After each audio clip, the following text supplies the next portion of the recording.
Welcome to Storytelling.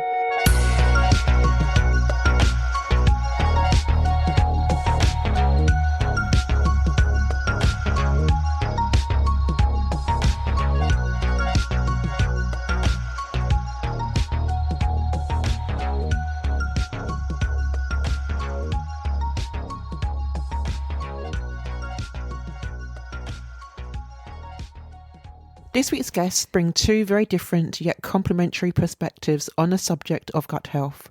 One has spent more than 2 decades immersed in naturopathic medicine and nutrition, working at the intersection of evidence-based science and holistic practice, with a special focus on the microbiome, metabolic health, and the belief that all disease begins in the gut. The other comes from a background in engineering, bringing an analytical, systems-driven mindset to the world of wellness. Now part of a business dedicated to gut health, he's challenging his skills into exploring how science, innovation, and practical solutions can help more people improve their well-being.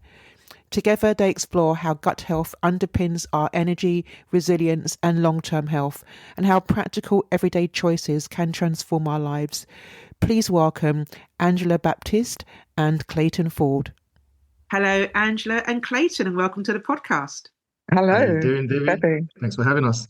I need to ask you both, because both of you focus very deeply on gut health. What led you to focus in this area? For myself, health has always been important to me.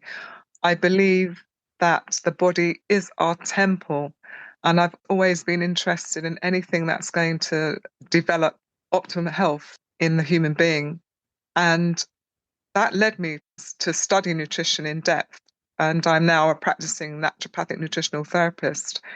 And the science has really moved on in terms of acquiring phenomenal health. And when I discovered all of the new science concerning gut health and the microbiome, I realized that this definitely was the place to move to in terms of my sphere of interest, because all disease does, in fact, begin in the gut.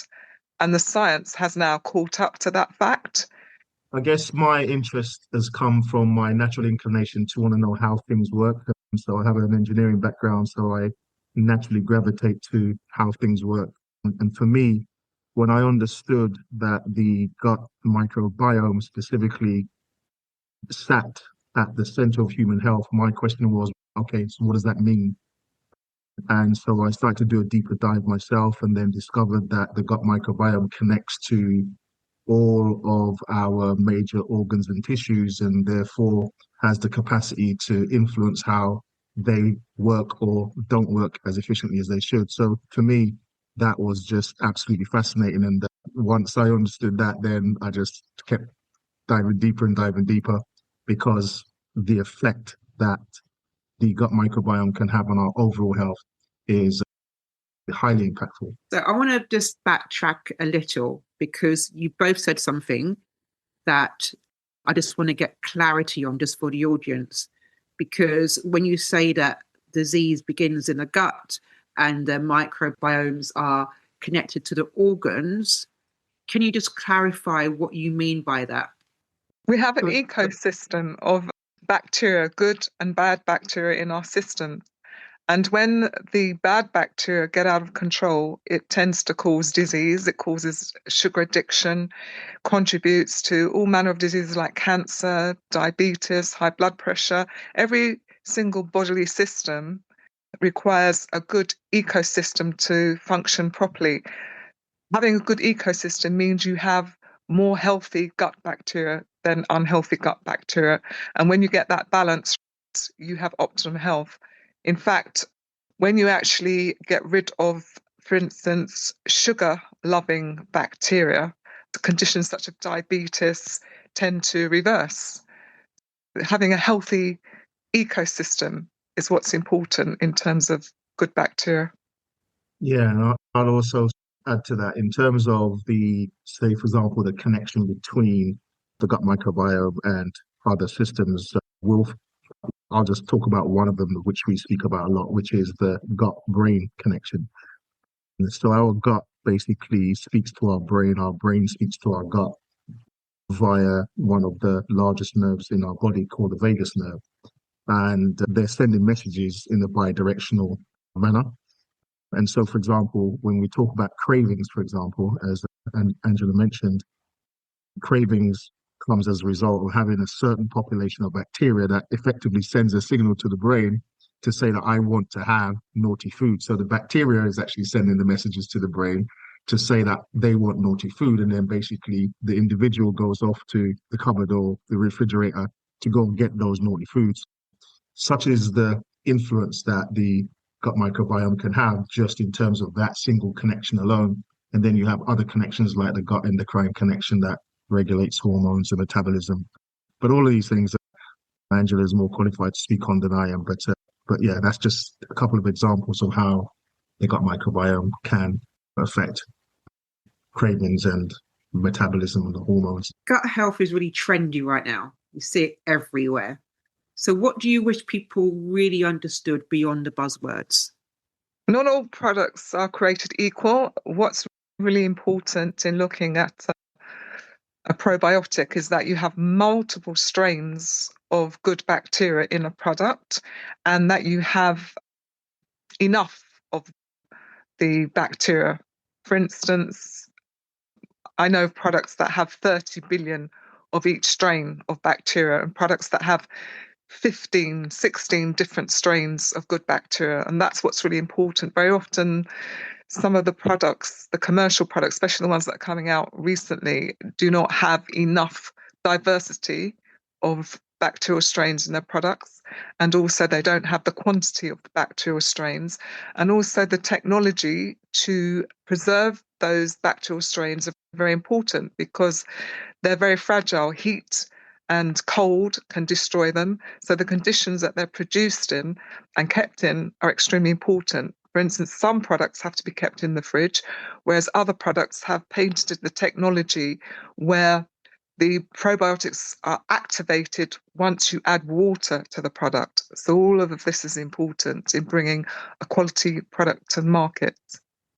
And I would say that's a really good question. The word trendy associated with gut health is absolutely on point in the sense that most individuals, when they see good gut health on a product, they assume that is the case. But um, quite often, when you look at the ingredients, that there are other things that are added to that particular product that's actually not good for health, sugars and preservatives and all these different other types of additives that they add in majority to the sprinkling of the good stuff.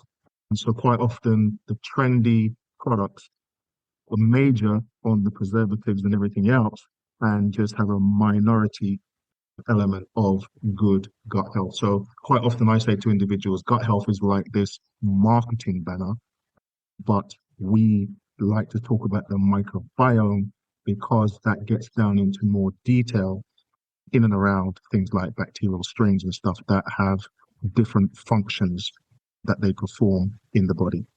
And what 3 simple steps would you suggest that someone does to start improving their gut health?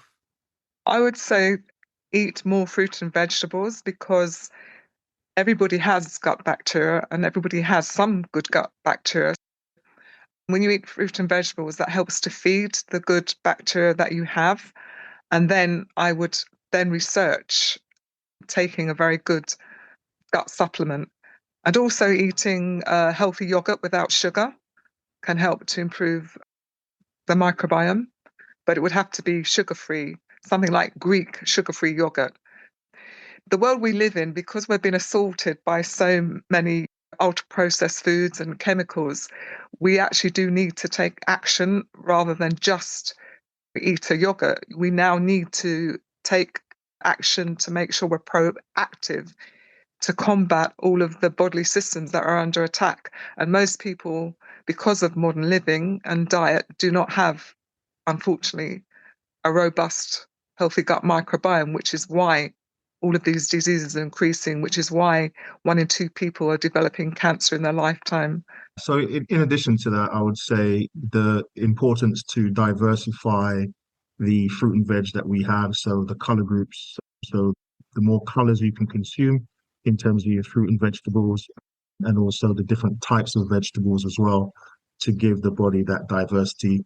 There's also trending in and around fermented foods. So a lot of people are talking about things like kombucha and kimchi and stuff like that, which help the gut microbiome to produce good bacteria. But outside of the eating part, quite often a couple of things are missed, in my opinion, which is things like sleep and exercise. So lack of sleep can affect your gut microbiome, and also exercising can positively impact your gut microbiome. So outside of the eating part, exercise and good sleep, hydration, a couple of additional steps to keep your gut microbiome in check. I think that's really interesting when you say that it's not just what you put into your body, but sleep and exercise plays a very crucial part into it as well. So I want to just dig deeper and just ask you a few personal questions, because you're both from very different, diverse backgrounds. Angela, which I know Clayton refers to as Angel One. We can come back to that very shortly. But you've worked in many fields such as law, teaching, performing arts. How have these experiences influenced your approach to health? I would say that health is an extended part of my philosophy to do with personal development. It's about the growth area in health and also your personal development. All of those areas that I have been involved in are connected to, firstly, my own personal development and the development of the people that I came into contact with in my profession, socially. So health is weaved into all of those areas as well, because for me, mind, body, and spirit health is the ultimate place to be. And like I said before, the body is your temple. So that to me has to be a part of the whole growth factor and personal development, mind, body, and spirit, all of those areas coming together for optimum spiritual, mental, and physical health. And Clayton, your background is or was in engineering.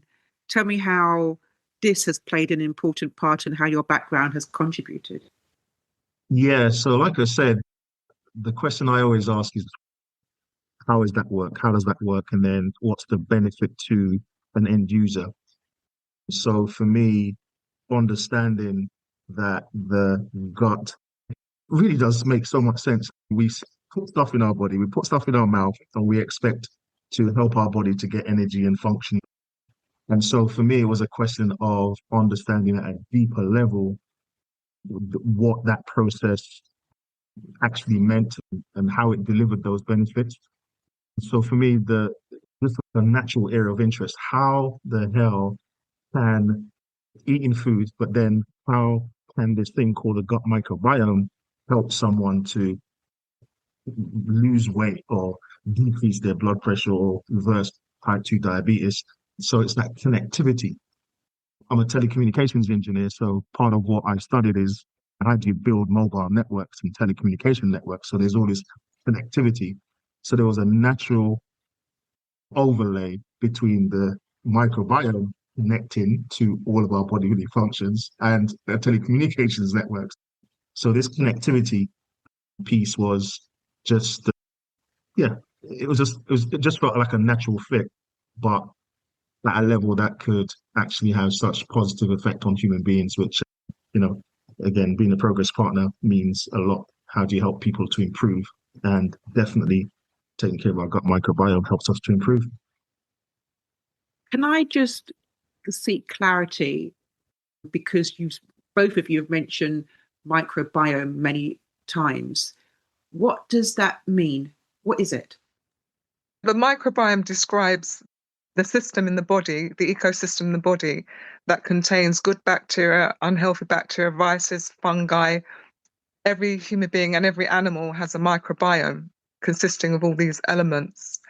And it's about what we're trying to do is ensure that people have a healthy gut microbiome. So it's an ecosystem within the body that coexists with the human being. And it has a parasitic relationship in terms of the unhealthy bacteria, but the good bacteria helps the human body to function at an optimum level, depending on what you feed it, depending on your lifestyle. I guess my take on it is, again, coming from a different background to Angel One. look at the microbiome. So you basically have, if you imagine the microbiome is lots of people in a house, and the microbiota is essentially where they're housed. So the microbiota is the house, and the microbiome is like all the people in the house. So each person in the house, for example, they're performing different functions. And those individuals, in terms of the gut microbiome, could be viruses. In terms of what we focus on, it would be beneficial bacteria or non-beneficial bacteria.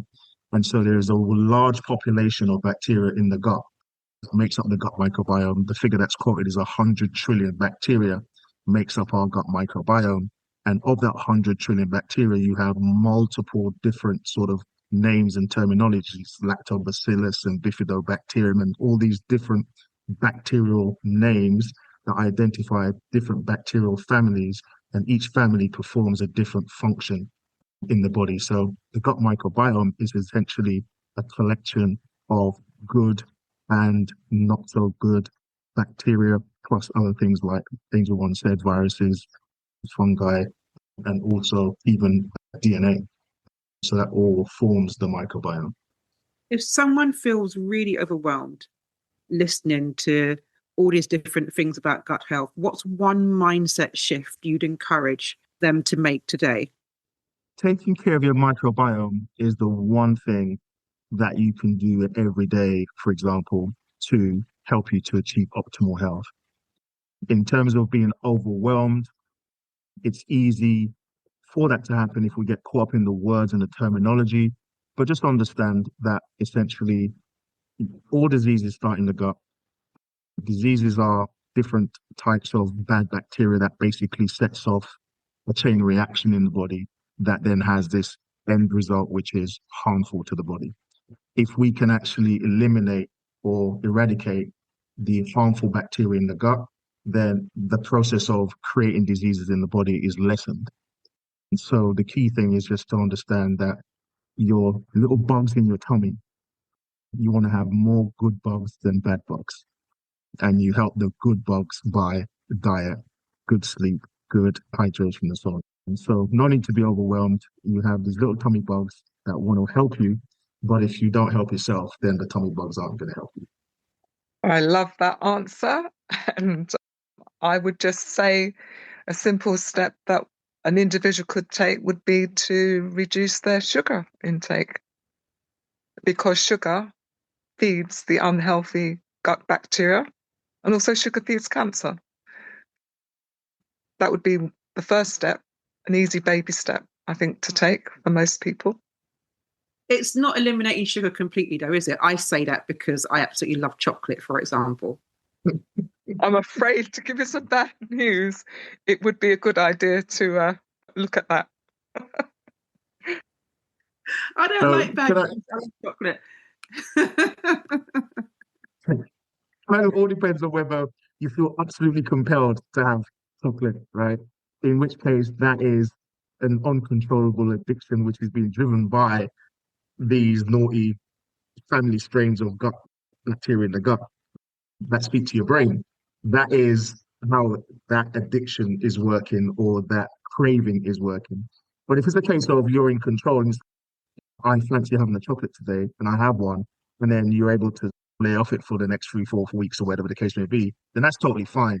But if you find that you are craving chocolate, craving sweets, craving crisps and stuff, then you are more than likely, definitely in this state called dysbiosis, which is in very simple terms, where you have more harmful bacteria in your gut than good bacteria in your gut. They say that sugar is more addictive than crack cocaine. They've done experiments with rats where when they're given the choice of sugar or crack cocaine, they will head towards the sugar every time. But what happens is when you actually start to train your body to accept less sugar, then the good bacteria increase and you actually start to quit having the cravings. That addiction eases off. I was a chocolate addict. I was an ice cream addict. And I don't crave any of that now because I have a completely new microbiome. In fact, we recently went on a cruise And I ate everything that was there. And I didn't even put on 1 pound. Whereas before, I've gone on similar holidays where I put on 2 stone in that time eating that amount of food. So those bacteria are not there that are craving sugar that would then help my body to manufacture fat in an easy way.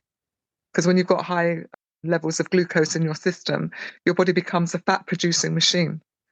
And it continuously craves more and more sugar. The more you eat, the more it craves because you're feeding those greedy, sugar loving bacteria. So let's come back to the fact that disease starts in the gut. You mentioned cancer, you mentioned diabetes. What are the other things that we should look out for? Because even a simple cold starts off in the gut. Exactly. 80% of your immune system is in your gut. So when you have a very poor immune system, it relates to your system not being in balance, your system not having a healthy gut microbiome. In order to have a robust immune system, you need to have a healthy gut microbiome.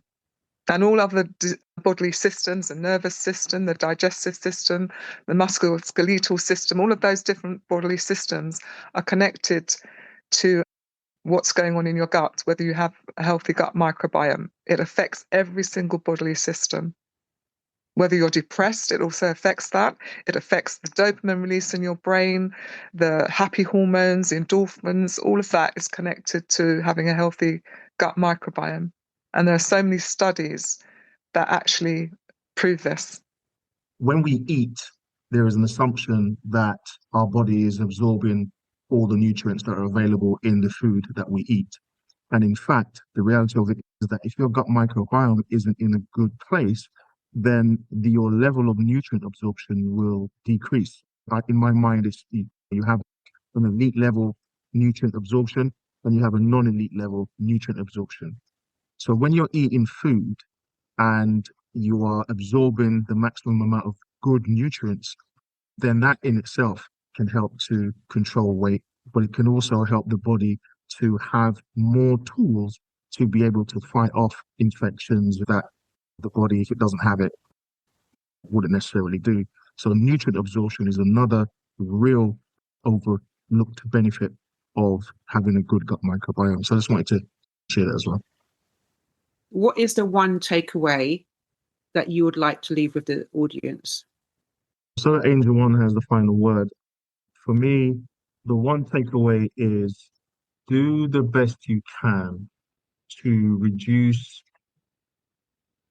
I guess, things that causes us to have a bad gut microbiome. And certainly minimizing ultra processed foods, fast takeaway foods, sugars, chocolates, sweets, etc., that promote an unhealthy gut microbiome. And I'll say something that might be slightly controversial as well. Medication and antibiotics have a harmful effect on the gut microbiome as well. And so if individuals are taking antibiotics, for example, then it's always a good idea to either have in parallel a good probiotics to go with that, or to have that afterwards to start to address some of the imbalances that are caused by medication. I guess I would add to that every decision we make in terms of nutrition, every bite we eat is either moving us towards disease or away from disease.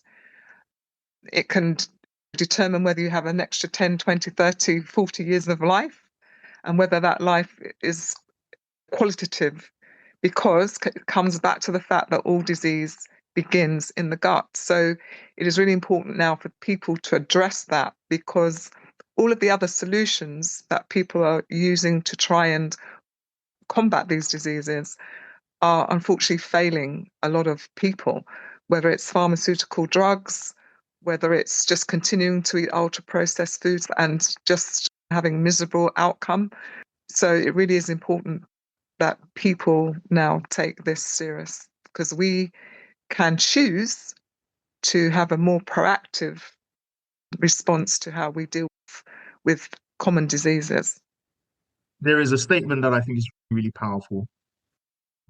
Taking care of our microbiome helps to improve the daily working condition of every system and function in the body. So taking care of our gut microbiome helps to improve the daily working condition of every system and function of our body. That would be the big takeaway as far as I'm concerned. Okay, another big takeaway. Angela is referred to as Angel One. Why is she Angel One? Angela and I have been associated in business for approaching 30 years. And there was a venture that we did together that involved cryptocurrency and blockchain technology. And she was the first to, let's just say, achieve a certain milestone with us working together. And I don't know, it just happened. Just one day I woke up and she was Angel One because she was the first to hit a certain position and achieve a certain milestone for herself and the people that she loves. So that's why I call her Angel One. And I find it difficult to actually call her Angela now, to be quite honest. Angel One, Angela, and Clayton, I just want to thank you both so much for sharing such insightful information on gut health. It's been an absolute pleasure. And yeah, at some point, would love to continue the conversation because this goes really deep. And I'll just end by saying this. We've lost some individuals way too early that could have still been with us. That's how serious this is. But it's been an absolute pleasure. Thank you for having me on the show. And yeah, we'll always happily do this again. Thank you, Debbie. Really enjoyed it. If you would like further details about gut health, then please follow links in the show notes.